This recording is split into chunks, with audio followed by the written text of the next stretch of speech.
So we are together because this is a lifelong project. Of course, we want to be happy throughout our lives.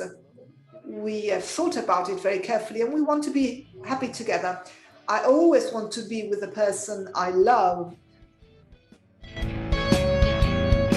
In Europe,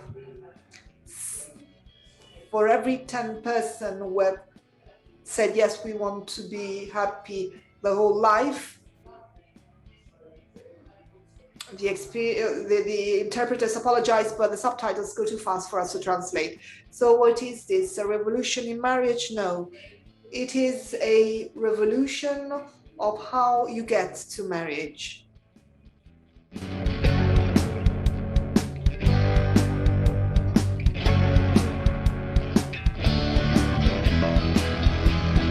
Ser revolucionario es saber. So being revolutionary, in this case means that happiness is not just a goal, but it's also a pathway. And this does not start just on the day of marriage, because we have been walking together already. Being revolutionary means allowing us to be accompanied, having faith, learning from those who have already followed this path. And it means that dedicating time to getting prepared throughout our lives. Of course, you cannot improvise life. Being revolutionary means that falling in love is great, but to love is even better. And I mustn't just think about myself, but I have to think in terms of us, because this means that together we can walk further and better. Being revolutionary means really being happy. Yes, there are moments of doubts and pain, but of course, the person next to you will help you. And being revolutionary means that you're not alone. You are aware that you're not alone, because this is a revolution in which there are just two people, but many more. So a revolution of marriage to be happy.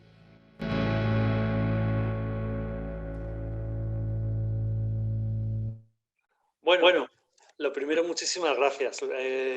The first thing I would like to say is thank you so much. We will try to explain what our project is about.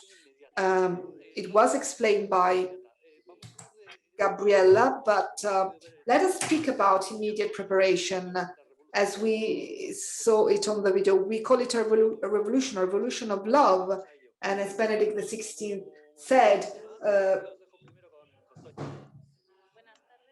I'm now going to give the floor to Toñi. Good afternoon. It is a pleasure to be here with you today. To make a revolution, you have to be brave, but also brave in changing things that do not work. And we have to do different things. We have listened to you. We have spoken about problems. We need to innovate with determination and enthusiasm, because without change and without being bold, there can be no revolution. We are all aware of this. This project that we are presenting, entitled Revolution Q2, is designed to accompany the bride and the groom in a more profound way over a long period of time. So it is about 2 years.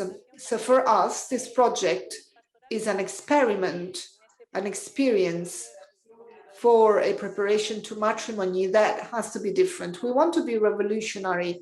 And for us, the key question is, what is our position compared with the modern ministry, taking into account the reality of people throughout their lives, and that makes it possible to find an accompaniment model that is personalized depending on the situations that are experienced in our current society. We have a word which is Adi, which is going to be illustrated.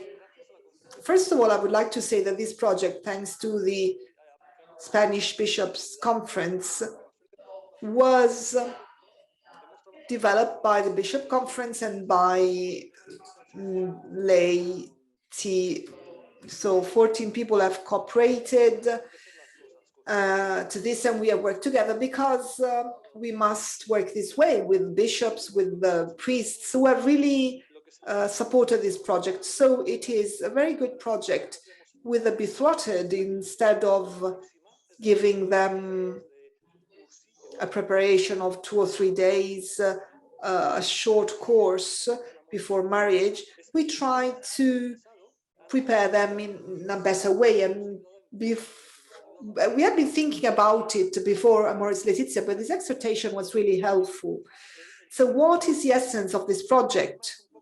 We focus on the strength of this project, this word adi, that in Basque means strength. It is made up of 12 themes. Every theme has got 3 sessions, and it was conceived so as to implement this project in every diocese. But rather than focus on content, and of course you will be able to see all this, to find all this material on our web page. On the web you will find the itinerary. So what is the essence? Toñi is going to tell you about the essence of this project, starting from the Christian values that are the basis of our approach. The idea is accompanying people depending on the different geographical and historical situation of every person and couple. So we agree with everything that was said in the previous sessions. And we have tried, because we like to communicate through images or something that is easy to remember. So what is the DNA of this project? Well, in our language, Euskera, we've got this word adi, that means to pay attention, to be attentive. Pope Francis has used this expression very often, to be attentive, to pay attention. Why did we choose this word adi, to be attentive, in our language? Well, because in Amoris Laetitia, we see that it pushes us to consider 3 actions that begin with the letters of this word, A, D, I. So the initials of this word, A, D, and I. So this is what allows us to explain to you this better. So A as, we have to be attentive to what Amoris Laetitia says. Adi means to welcome. We must give great importance to accompaniment and welcoming. We have to understand why we welcome these people. Well, we welcome them because we want to accompany them. Where? Well, in the project, a project that may last 2 years.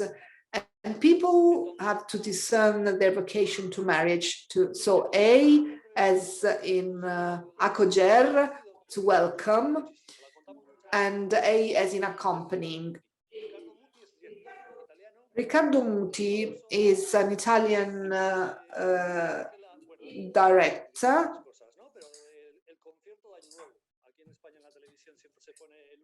and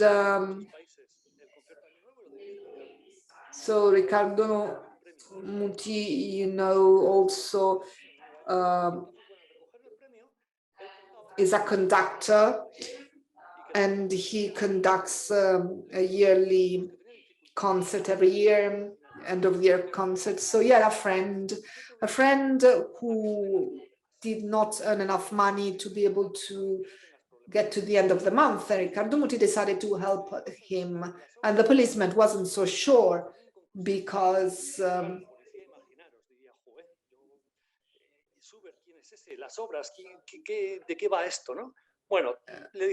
Riccardo Muti proposed a project to this policeman that was related to music. He wasn't so sure, the policeman.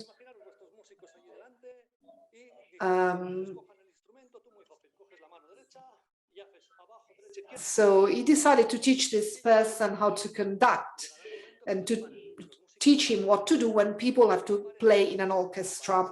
And he taught him the gestures, how to conduct all this orchestra of players. He said, well, you have to do this, you have to do that. but he said, don't look at the players. So you must be authoritative, he said. You mustn't just look at the musicians. And when the musicians take on their instruments again, you move your hands back and forth so that you tell them what to do, and people will applaud. At the end, you will say, you will bow, and you will get some money for doing this. So this is what it means to be a conductor. Now, let us apply this to our case. So when you want to accompany the betrothed, does it mean that you have to stand before them, or is it something more that you need to do something more? Well, Riccardo Muti said that he had a teacher who taught him that when you have to conduct, you mustn't just move your hands. You have to make sure that every musician can actually, in an harmonious manner, be able to play in the best possible way. So what type of conductor am I, said Riccardo Muti.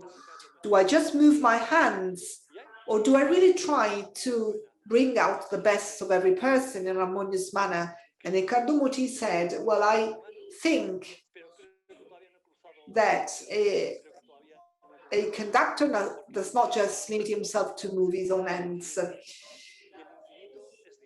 Because if I just did that, I would not be able to reach the infinite, and the infinite is God. And this is what my aim is.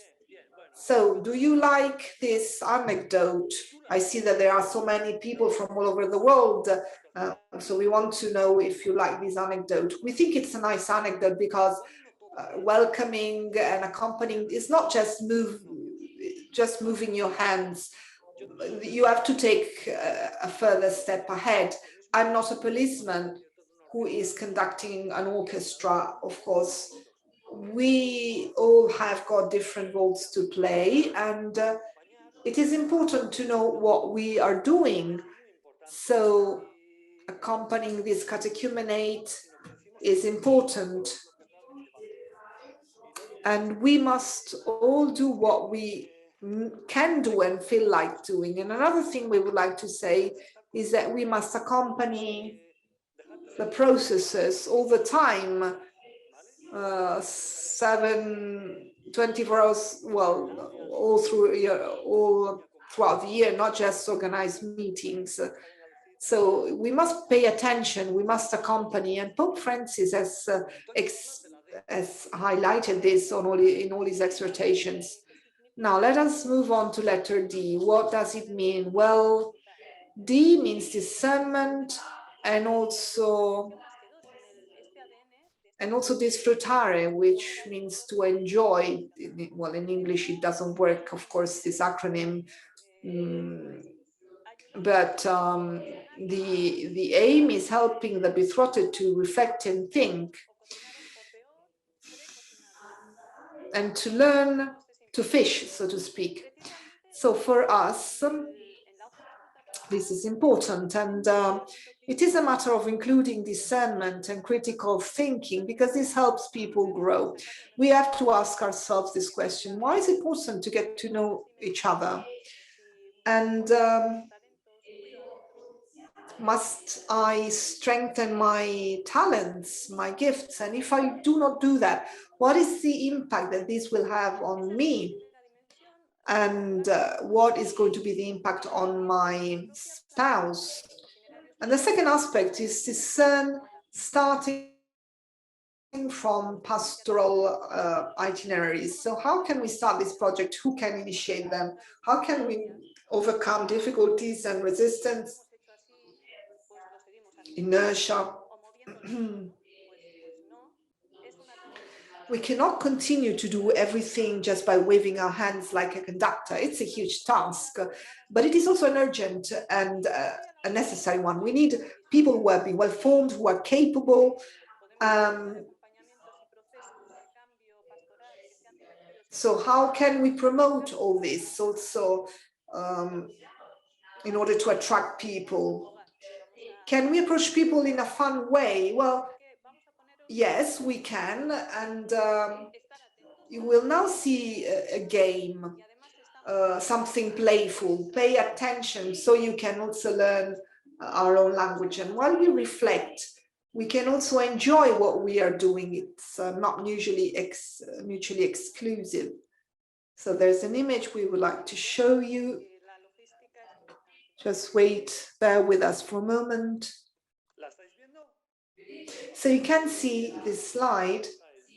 Okay, well then, this is a sort of a challenge. Look at the images closely, see if you can see something different, an object that strikes you. You can write on the chat if you see anything that that catches your attention. So you're all looking, you can see a wall.